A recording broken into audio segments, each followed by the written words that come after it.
So for today's video, I'm super excited because I have two of my favorite things right now going on. I'm sewing up a super simple, quick sew, which is really cute, and I already done a tester for, so I'm trying a different version. And I also got sent some really fun new sewing stuff for my sewing area. And this was sent to me by Madam Sew. So they sent me this for free to try. And I also have a affiliate code in case you guys want to try these products. They also have tons of different things on their website. They have like this really nice presser foot set that I'm thinking I'm going to get later on. And I have a code for you for 15% off. So I will link that down below. Also the things that I bought. So I think maybe I'll set this stuff up first and then I'll get into the sewing and then just go from there. So what these two items are, they let me pick from a bunch of different things, but this is a sewing machine muffling mat, and this is the 15 by 20 inch one.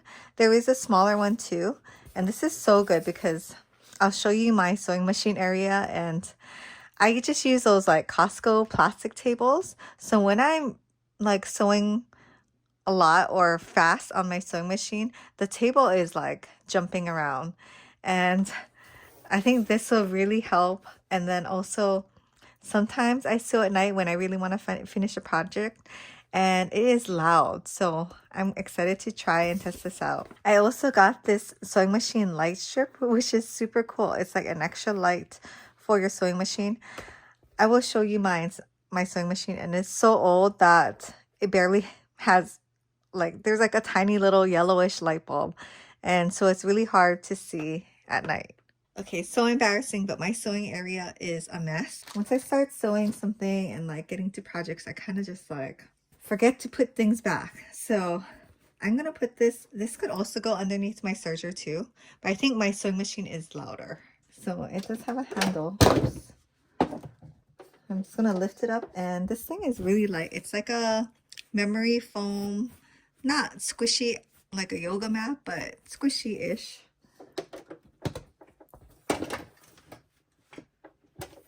Yeah, just gonna slide it right under there. And then, like I was saying, this is the light. It's so weak and very yellow, which is not very helpful for sewing. So I'm gonna open this box up. So in it comes with the USB adapter, the light strip, cord organizers, and adhesive cord clips. Okay. There's also instructions. Okay, so this is what the corded light or the light strip looks like. How interesting. And then you're supposed to measure and then cut it to however long you need it. So you can actually cut through here. Okay, so I read all the directions. We're gonna start from 1 inch above right here, just because the cord has to kind of turn. So that's, the lights won't be right here. It will just be the power cord. And I'm gonna try to put it exactly in the middle or along, I guess, that seam.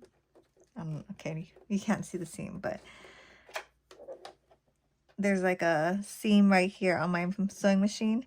And I guess, do I want it all the way down? Maybe I'll shoot for about 8 inches, 8.5 inches. So now we're going to cut the power cord, and it says to definitely unplug it before you cut, of course. So I'm going to unplug that. Okay, and I'm going to measure this lighted strip to be 8 inches or 8.5 inches, and hopefully it measures up, because you can only cut it between the two dots. You see how they're like in segments? So I will go with 8.5 inches and cut right here. So here we go. I'm just going to cut it. Okay, now I'm going to remove this and stick it on in here. Well, actually, you have to alcohol wipe first, just so that you remove any dust and oils that might make the adhesive not stick on as well. And you've probably seen my little drawer. I've talked about it a lot, but these little drawers from Daiso, so good. Love that. If you don't already have that installed, take off this adhesive backing. Maybe I'll do it little by little. Oh, I guess it's stuck under there. Okay, I have to take off the whole thing.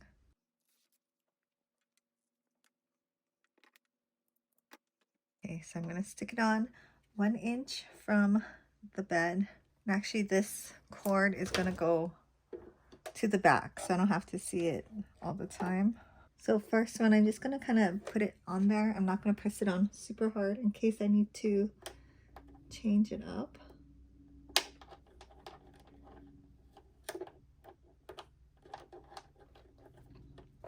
But okay, that looks good.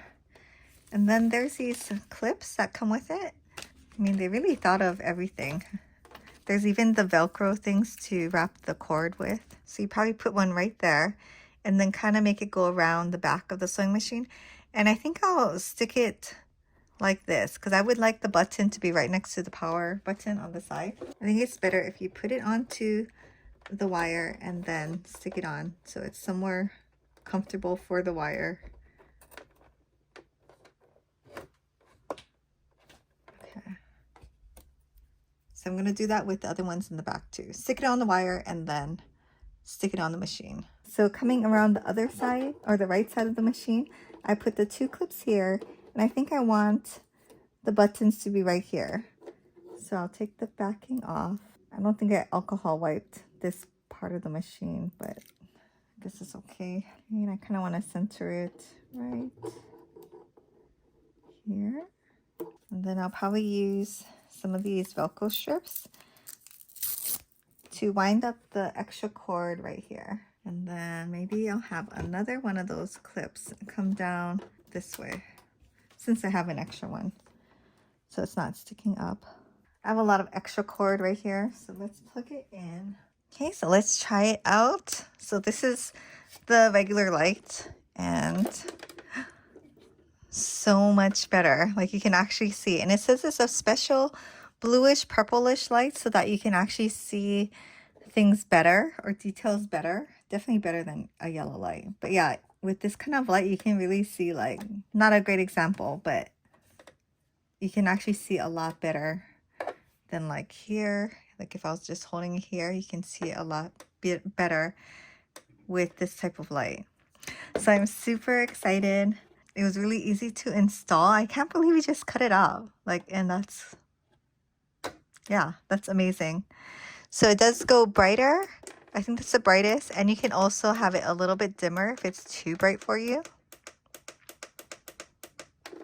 But yeah, so happy. Okay, so now let's get to sewing my Saga sweater. Okay, so when I saw the Saga sweater pattern on, I can't remember whose YouTube video I was watching, but she mentioned she loved it. It was super easy and she made 4 different versions. And you can tell if someone really likes the pattern, they'll make like 4. So I was like, okay, I gotta check it out. And then I really like this dress. This has been in my closet for like years. It's just like a Pico 1988 dress that I bought from like some local boutique. But it's just like an oversized, boxy type of dress. So this is a dress. The other one is like a sweater, and I'll show you what I'm doing to recreate this. But it's one of my favorites. It's also in a red color, so like holiday time, Valentine's or Christmas, I kind of wore this a lot, and you know, I think I just worn it out. So I do want to recreate this because I love it, and it's so easy, right? Because it's a boxy sweater or dress. Like, it's so funny when you look at dresses like this and you look at the stitching, and it's just like a twin needle kind of cover stitch on the top and for all the seams, right? The hem and the wrist. It's like so simple to make. Not that this was expensive, but it's just really easy to make. So this was my tester that I made out of a very lightweight kind of sweater material, super stretchy, 4-way stretch. And this pattern was huge. I used the size 34, which is the smallest size for the pattern, and it was massive on me. So, but I'm 5'1", like 115-ish pounds. So I'm usually a size small. So this was super big on me. Like everything was big. It was This is my finished product. I actually had to cut off like 4 inches. Actually, I cut off 3 inches on both sides just to tell you how wide it was. And on the sleeves, I think I cut off like 3 inches. I kept adjusting it to make it smaller. So I cut off 2 inches and it's still too big. And so I turned it inside out and I just sewed along here and just cut off another inch. And when I tried it on, I was like, why doesn't it look how I want it to? Because it's almost exactly the same thing as that. And I think it's because the binding kind of makes it feel casual to me. So I'm gonna not do the binding on this version I'm doing, and I'm just gonna do like the hem. Just serge and then twin needle it, because that's what they do on the one you buy at the store, right? So it saves one extra step, although it's not hard to do this kind of binding for the neckline. But yeah, it'll save one extra step and I don't know, might look more like how I wanted it to. So for the pattern piece, what I did was I just folded it under 4 inches. It's literally like a square, so I didn't want to cut it off just in case maybe it's too much. I mean, I'm going to try it out this time. Maybe because this is a really stretchy material. I think you can make it out of wovens too, that's why. I didn't want to permanently alter it. Also, I did that for the back too. Folded it under 4 inches. And for the sleeve pattern, I think because it is made for woven, it's not fitted. But if I look at this one, it looks nice because this part is fitted. Like it's a drop shoulder and then this part is fitted. And that, I don't know, I guess contrasts with the bagginess of the dress makes it look a little bit nicer. So because I'm using a stretch fabric for this next one, also I just folded it under 1 inch.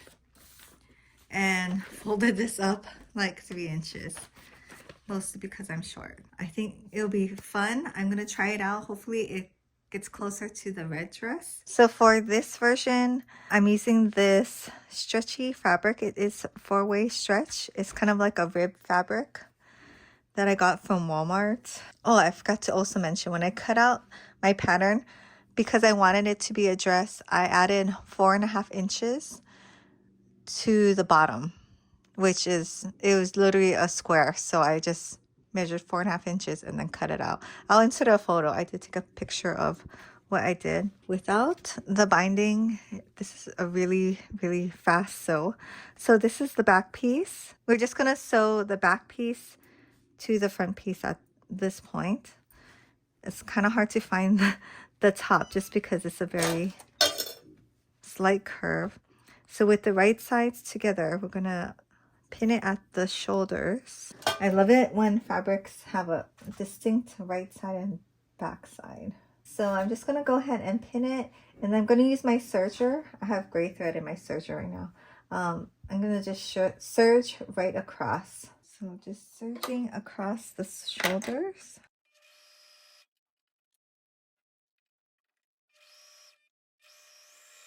I just cut my serger tails off. I know you're supposed to tuck it in, but I'm a little too lazy for that. Okay, now I'm just going to press my shoulder seams towards the back. I just used some water. And I have my Cricut Easy Press Mini. I love that. And then this tabletop, it's actually for your washing machine, but it's just a washing machine top ironing mat. Okay, good. It presses well. Sometimes knits don't press well. And this will just help you in the long run when you're sewing, because it's hard to tell which side is the back, like only because this neckline is lower. I hate pressing, but it's so necessary, I think, to get a clean finish on your product. Okay, so now we're going to flip this right side up. And then we're going to pin the shoulder pieces on. So this is the shoulder or the sleeves. Just make sure you're doing right sides together. Okay, I just noticed that I did this part wrong. So when I folded the arm sleeve to be 1 inch smaller, I didn't adjust the notches. So instead of matching up the notches with here, I'm just going to mark the center and attach it that way. So just folding the sleeve, the widest part, in half. And then I'm just gonna make a tiny little notch.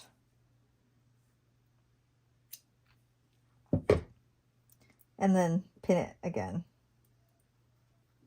So the notch will be right on that shoulder seam. And then I'm just gonna lay it flat and pin it. I'm just gonna do the other side. Okay, and if you don't have a serger, just do all the stitching on a zigzag stitch on your regular sewing machine. Sorry, I think I forgot to mention that. So in order to sew only the sleeve on, I'm just gonna put this part right next to the needle. And we're gonna start serging from there. It's a little bit trickier. And I do want to cut off just a little bit just because I want to make sure this seam is nice and, you know, intact.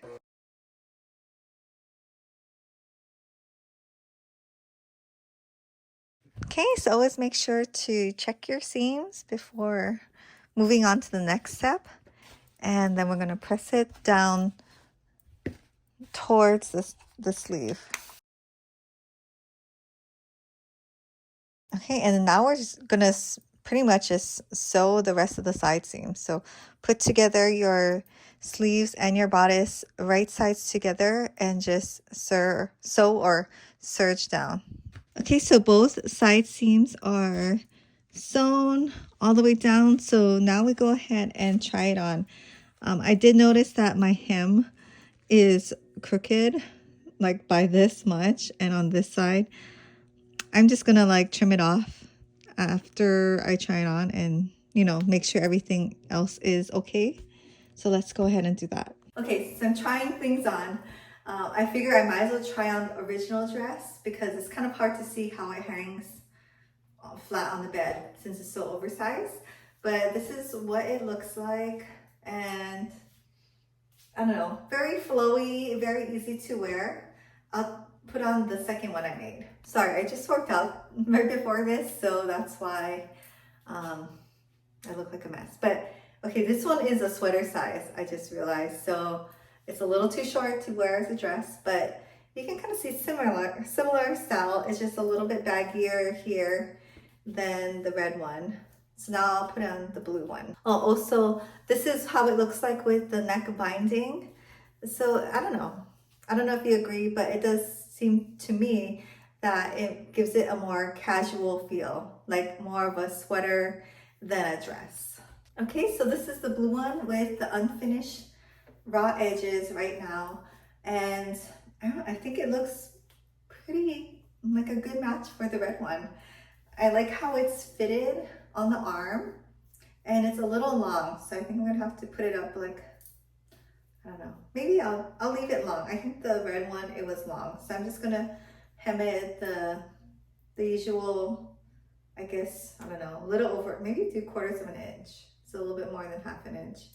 And this pattern is more, I guess, of a, not scoop neck, but it's lower. I feel like the other one, if I wanted it to be exactly like the other one, I could probably make it higher and use the back as the front or just have it same. The length is good. I like how it's still very billowy, or not billowy, but loose. But it just hangs really nicely, which looks, I think it looks okay if the arms are tight. If the arms are baggy like the sweater, I think it's just a little too baggy everywhere. There has to be some kind of like fittedness. And the hem is okay. It's like right above my knee. So I'm gonna just go ahead and cut it off straight across so it's even when I hem it. And I'm gonna hem it about 1 inch, I think. But yeah, I'm liking it so far. Actual sewing time has been super fast, like 1/2 hour if I wasn't filming. Okay, so I'm just gonna fold the dress in half, lining up the shoulder seams, and hopefully that helps me get a straight across. It doesn't have to be perfect. It is really just such a baggy dress that it won't even matter. Can't see. I'm just gonna cut it off right across.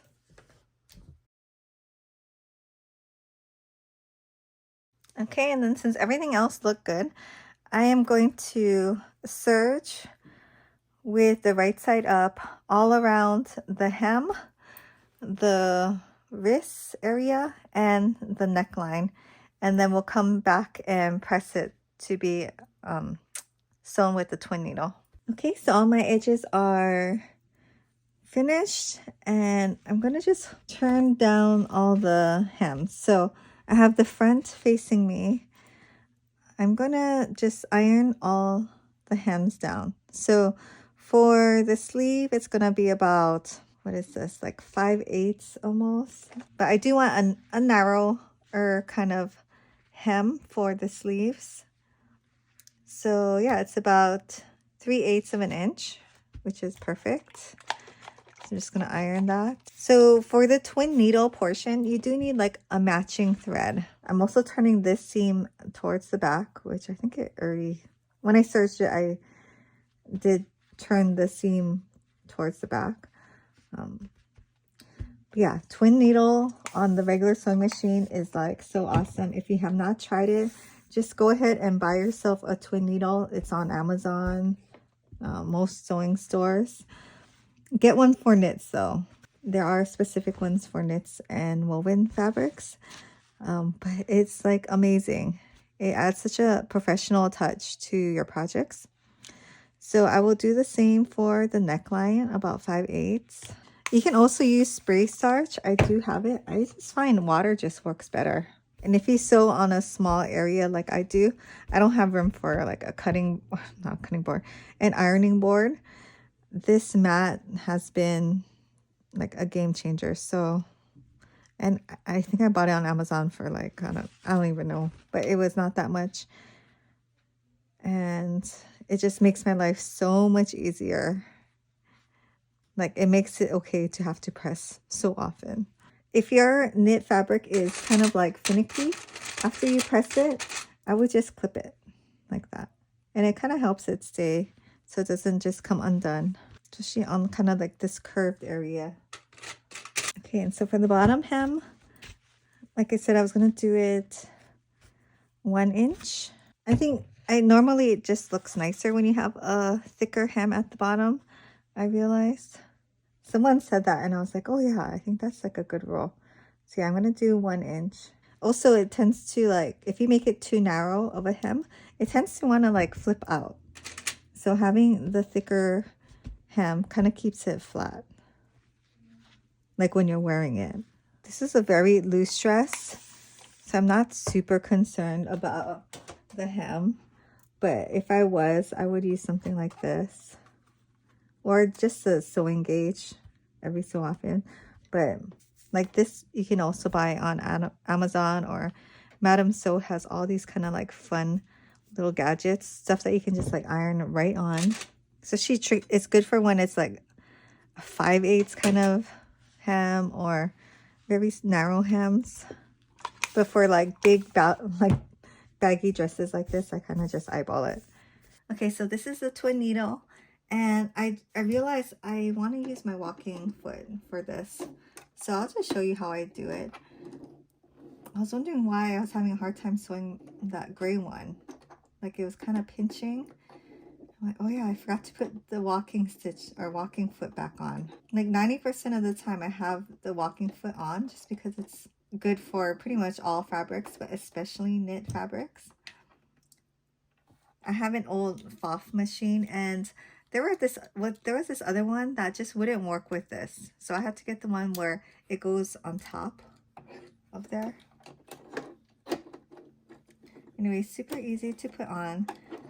Make sure this thing is above before you screw it on.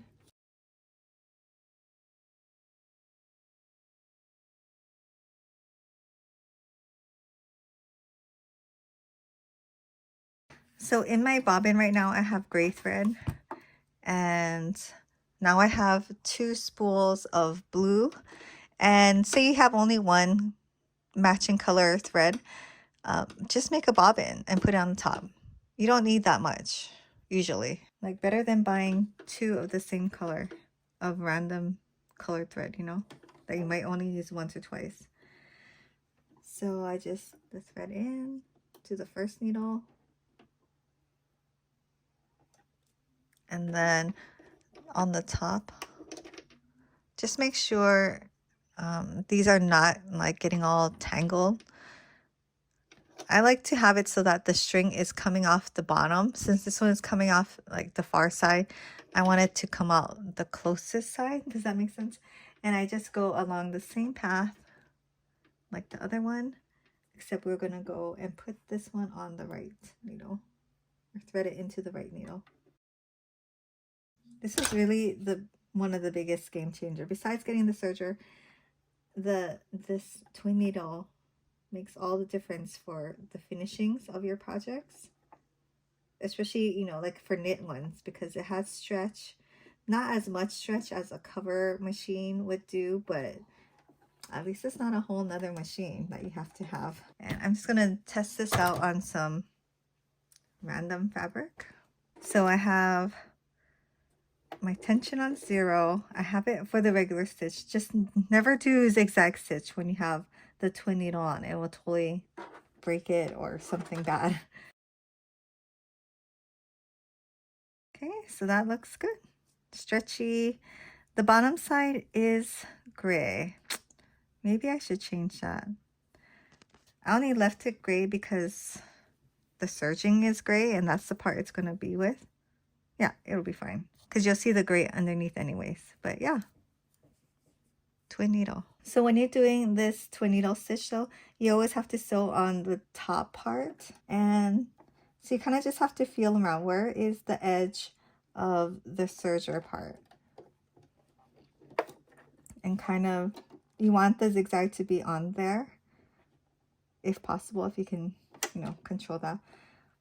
So I'm going to align it to the 4/8 seam.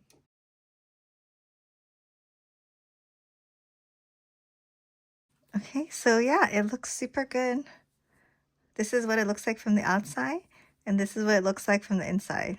So you can kind of see where the gray is matching up right in there, and that's what you want. So I'm just going to go ahead and do the rest and show you when I'm done. Okay, so here's the finished dress, and I'm super happy with it. Like, super fast to sew. Everything came out pretty good. The neckline, I think I really do like this type of neckline better than the binding. And it's actually easier to do with the twin needle. So I'm just wearing a sports bra underneath, right? The hem, I did mess up on, but I mean, it's gonna, no one can really tell. It'll be hard to see that it's uneven. You'd have to like compare a lot of it. I can show you up close.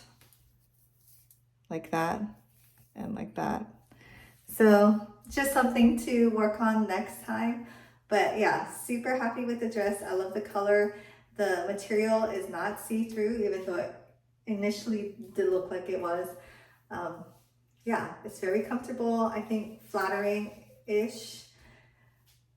It's a very mom dress, but I like it because I'm a mom. So yeah, thanks for watching. I hope you try out this pattern. Don't let the crazy sizing, like, you know, deter you from trying this. It was really just a square, super easy to make the modifications for you. You don't have to even make it. You could make it, leave it wide too. So yeah, thanks for watching, and I'll see you in my next video.